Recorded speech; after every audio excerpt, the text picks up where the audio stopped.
Good morning बच्चों। आज की इस क्लास में हम पढ़ेंगे पूर्ण संख्याओं के बारे में। पूर्ण संख्या किसे कहते हैं, पूर्ण संख्याओं को संख्या रेखा पर हम किस तरह से प्रदर्शित कर सकते हैं, और इसके साथ साथ आज की इस क्लास में हम क्रमागत पूर्ण संख्याओं के बारे में भी पढ़ेंगे। कल की क्लास में हमने प्राकृतिक संख्याओं के बारे में पढ़ा था। प्राकृतिक संख्याएं आप जान चुके होंगे। जो गिनती की संख्या होती है, मैंने बताया था, जो गिनती की संख्या होती है जैसे 1 2 3 4 5 6, उन्हें कहते हैं प्राकृतिक संख्या। अब बात आती है कि पूर्ण संख्याएं किसे कहते हैं। तो देखिए, पूर्ण संख्याएं किसे कहेंगे। पूर्ण संख्याएं, हमने गिनती की संख्याएं को प्राकृतिक संख्या नाम दिया था। अब देखिए, मेरे पास 4 पेन है, मेरे पास 4 पेन है। मान लीजिए इनमें से मैं एक पेन हटा देता हूं, तो अब मेरे पास 3 पेन बचे। उसके बाद एक पेन मैं और हटा देता हूं, तो मेरे पास 2 पेन बचे। इसी तरह से अगर मैं एक पेन और हटा दूं, तो अब मेरे पास कुल 1 पेन बचा। और अगर मैं इस पेन को भी हटा देता हूं, तब मेरे पास क्या बचा। इसका जवाब क्या होगा। कोई बच्चा कहेगा कुछ भी नहीं बचा, कोई बच्चा कहेगा एक भी नहीं बचा। ये जो एक भी नहीं बचा शब्द है, इसे शून्य कहते हैं। इसे शून्य कहते हैं। जब हमारे पास कुछ चीज थी और वे सारी की सारी खत्म हो गई, यानी कि एक भी नहीं बची, तो उसको शून्य कहेंगे। इस शून्य के बिना संख्याओं का ज्ञान अधूरा है। प्राकृतिक संख्याओं में जब तक हम शून्य को शामिल नहीं करते, तब तक वे पूरी नहीं होती, और जब हम उन्हें शून्य को शामिल कर लेते हैं, तो वे पूरी अर्थात पूर्ण हो जाती है। यानी कि अब पूर्ण संख्याओं की परिभाषा क्या होगी। पूर्ण का मतलब पूरी, पूर्ण का मतलब पूरी, यानी कि पूरी तभी होगी जब इनमें जीरो जुड़ जाए। प्राकृतिक संख्याओं में प्राकृतिक संख्याओं में शून्य यानी कि जीरो, शून्य यानी कि क्या, जीरो को शामिल करने पर,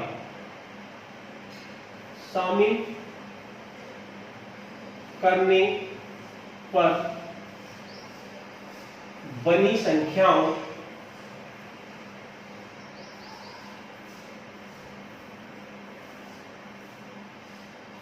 को पूर्ण संख्या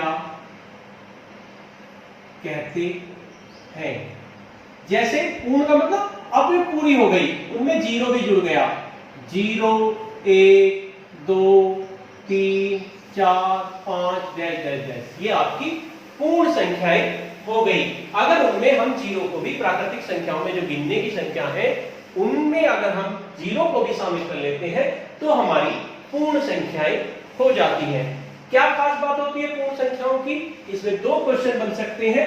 पहला सवाल होता है कि सबसे छोटी पूर्ण संख्या क्या है। पिछली क्लास में मैंने बताया था सबसे छोटी प्राकृतिक संख्या 1 होती है, लेकिन सबसे छोटी पूर्ण संख्या 0 होती है। ये याद रखना है। सबसे छोटी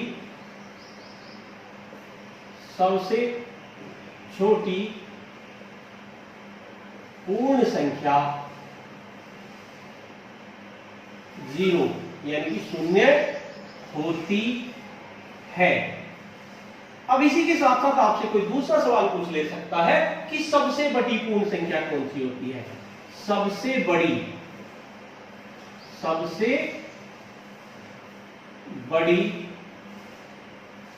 पूर्ण संख्या, तो इसका जवाब होगा कोई नहीं, क्योंकि जो भी पूर्ण संख्या का आप नाम लेंगे, उससे बड़ी यानी कि उसकी अनुवर्ती एक संख्या और होगी। मैंने कल अनुवर्ती के बारे में बताया था कि एक संख्या से आगे की संख्या उसे अनुवर्ती संख्या कहेंगे।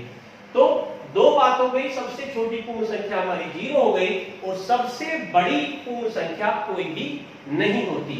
दूसरा है संख्या रेखा पर पूर्ण संख्याओं का प्रदर्शन। दूसरा टॉपिक है हमारा संख्या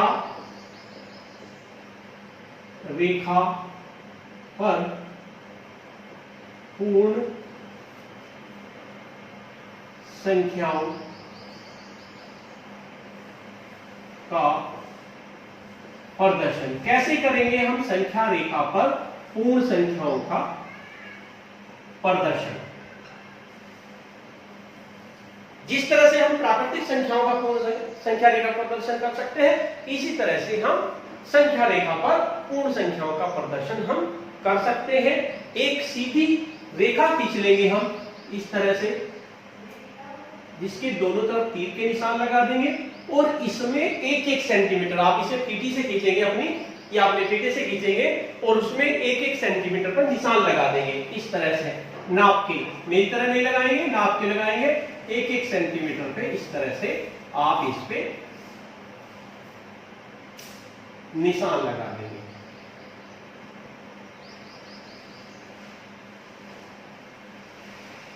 यहां पर 0 लिख देंगे। 0 1 2 3 4 5 6 7 8 9 10 11, जहां तक भी आपकी गलती हो वहां तक आप लिख देंगे। इस तरह से हम संख्या रेखा पर पूर्ण संख्याओं का प्रदर्शन कर सकते हैं। इसी तरह से नेक्स्ट क्लास में मैं आपको बताऊंगा कि संख्या रेखा पर हम पूर्ण संख्याओं को किस तरह से जोड़ सकते हैं, किस तरह से घटा सकते हैं पूर्ण संख्याओं को संख्या रेखा पर। तो इस तरह से हम संख्या रेखा पर पूर्ण संख्याओं को प्रदर्शित कर सकते हैं। मान लीजिए आपको संख्या रेखा पर, वो चलो बाद में बताऊंगा, मैं फिलहाल आप इतना ही कीजिए। नेक्स्ट टॉपिक आता है हमारा क्रमागत पूर्ण संख्याएं। क्रमागत पूर्ण संख्याएं। अब आप देखिए, क्रमागत यानी क्रम से, जैसे आप खड़े हैं, एक यहां खड़े हैं, इसके आगे कोई खड़ा है, फिर उसके आगे कोई खड़ा है, फिर उसके आगे कोई खड़ा है, जैसे क्रम से। मान लीजिए आपके पेन है, ये क्रम से है, इस तरह से पहले ये फिर ये फिर ये। मान लीजिए आप 3 संख्या ले लीजिए, आपने ले ली 14 15 16, आपने 3 संख्याएं ले ली। तो जब 3 संख्याएं आपस में क्रम में हो, इस प्रकार एक क्रम में हो, जब 3 संख्याएं या 3 से ज्यादा संख्याएं, जब संख्याएं एक क्रम में हो, ऐसी संख्याओं को क्रमागत पूर्ण संख्याएं कहते हैं।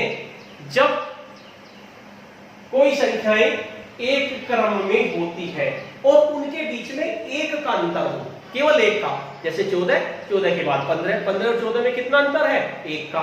15 के बाद 16 16 में कितना अंतर है? वो भी एक का है। जब कोई पूर्ण संख्याएं इस ऐसे क्रम में हो तो उन्हें क्रमागत पूर्ण संख्याएं कहते हैं। जैसे आपके पास 3 संख्याएं लेते हैं, जैसे जब पूर्ण संख्याएं क्रम में हो, क्रम में हो तो उन्हें क्रमागत पूर्ण संख्याएं कहते हैं। क्रम कैसा? एक के बाद एक, बीच में कोई गैप नहीं छोड़ना है हमें, एक के बाद एक, जैसे 13 14 15। तो ये आपकी क्या हुई? ये ऐसी संख्या हो गई जो क्रम में हो, इन्हें क्रमागत पूर्ण संख्याएं कहते हैं। 2 पास जिनमें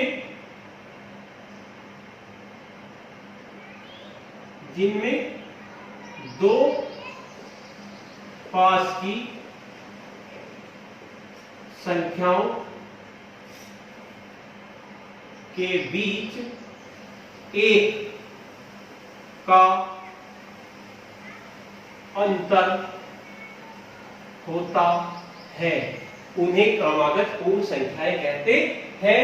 जैसे आपके पास संख्याएं हो गई 14, 15, 16, इस तरह से आप कितनी भी ले सकते हैं, 16, उन्हें क्रमागत संख्याएं कहेंगे। 14, 14 के बाद 15, 15 के बाद 16, हम ये कह देंगे कि तीनों संख्याएं हमारी क्रमागत पूर्ण संख्याएं हैं। अब क्या खास बात होती है क्रमागत पूर्ण संख्याओं की? मान लीजिए आपने 3 क्रमागत पूर्ण संख्याएं ले ली, तो उनकी क्या खास बात होती है?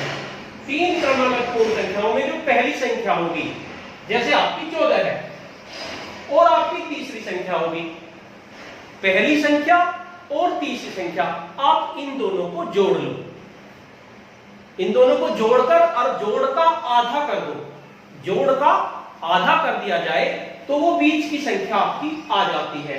जैसे 14 और 16 को हमने जोड़ लिया, 14 16 क्या हो गया? 30 हो गया। अगर 30 का हम आधा कर दें तो क्या हो जाएगा? वो बीच की संख्या आ जाएगी 15। 3 क्रमागत पूर्ण संख्याओं, इसकी विशेषता लिख लीजिए, 3 क्रमागत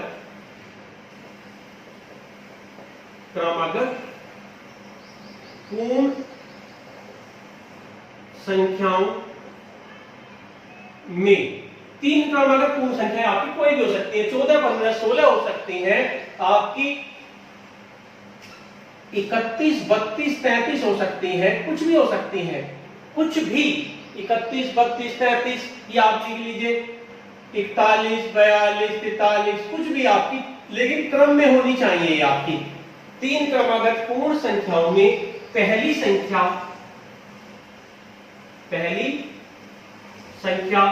व तीसरी संख्या के योग का मतलब का टोटल, योग का आधा दूसरी संख्या होता है, दूसरी संख्या के बराबर होता है, बराबर होता है।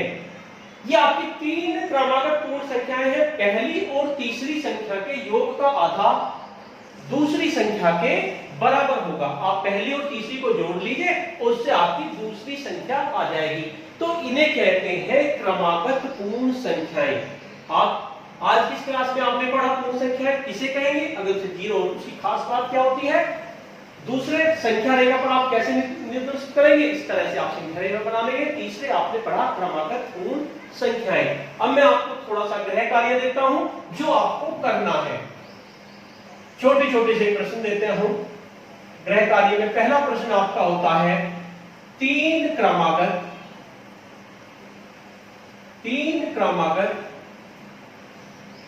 पूर्ण संख्याओं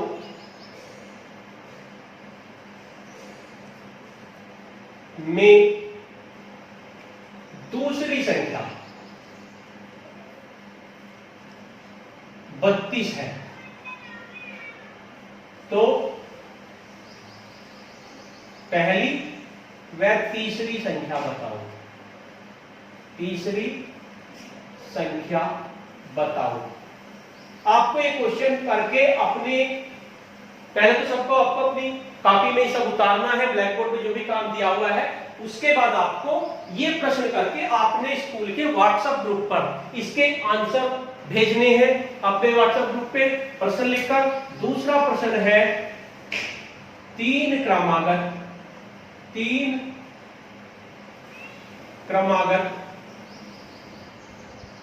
पूर्ण संख्याओं में पहली व तीसरी संख्या का योग 44 है। पहली और तीसरी संख्या का योग 44 है। तीनों संख्या बताओ, आपको तीनों संख्या बतानी है, तीनों संख्या बताओ। तीसरा सवाल, सबसे छोटी पूर्ण संख्या कौन सी है? सबसे छोटी पूर्ण संख्या बताओ। आपको 3 सवाल करने हैं, सबसे छोटी पूर्ण संख्या बतानी है। 3 क्रमागत पूर्ण संख्याओं में पहली और तीसरी का योग 44 है, तीनों संख्या आपको बतानी है। और पहले में आपको पहली दूसरी संख्या 32 है, पहली और तीसरी संख्या आपको बतानी है। आपको सभी काम अपनी ब्लैक कॉपी में करना है और उसके साथ साथ इसको अपने व्हाट्सएप ग्रुप में डालना है। धन्यवाद।